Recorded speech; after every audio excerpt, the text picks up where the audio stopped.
আসসালামু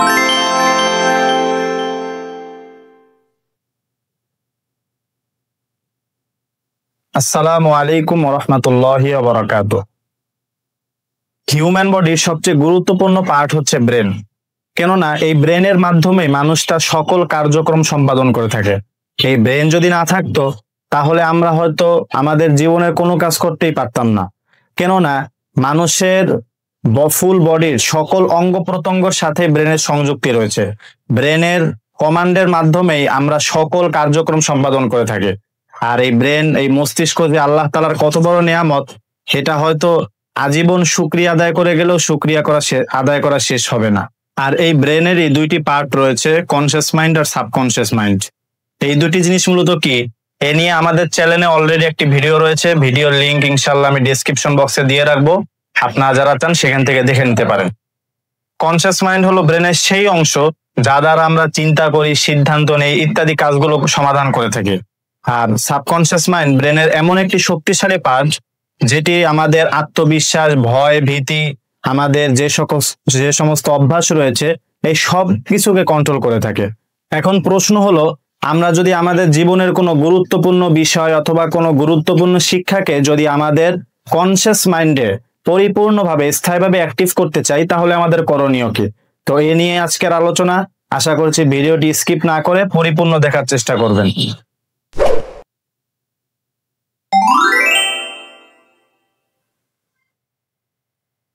আমরা যদি কোনো গুরুত্বপূর্ণ বিষয়কে আমাদের সাবকনসিয়াস মাইন্ডে অ্যাক্টিভ করতে চাই তাহলে এর জন্য আমাদের কয়েকটি কাজ নিয়মিতভাবে করতে হবে।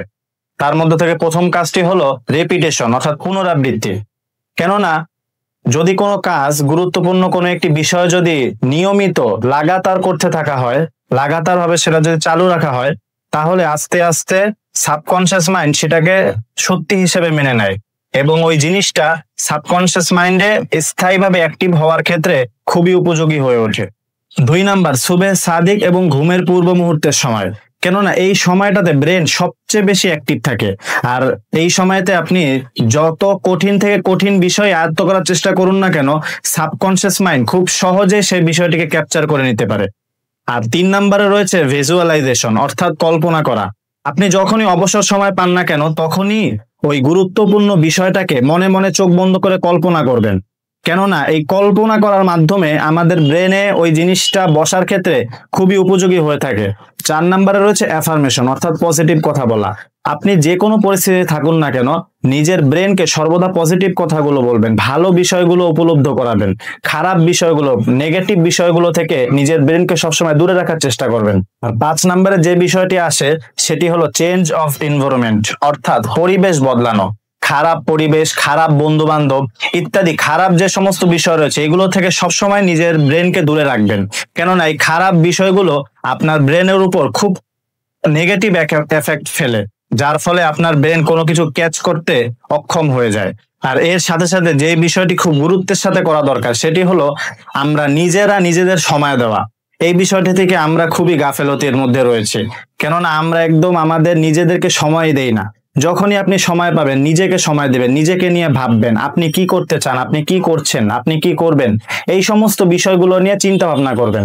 কেননা আপনার ব্রেন এই সমস্ত চিন্তা ভাবনার কারণে অনেক বেশি শার্প হয়ে উঠবে এবং যে কোনো বিষয় আপনি খুব সহজেই আয়ত্ত করতে পারবেন ইনশাআল্লাহ। এই সকল বিষয়গুলো যদি নিয়মিতভাবে আদায় করেন তাহলে আশা করা যায় যে আপনার সাবকনসিয়াস মাইন্ড খুবই শক্তিশালী হয়ে উঠবে এবং যে কোনো বিষয়, যে কোনো কঠিন থেকে কঠিন বিষয় খুব সহজেই আপনি আপনার সাবকনসিয়াস মাইন্ডে ট্রান্সফার করতে পারবেন, অ্যাক্টিভ করতে পারবেন।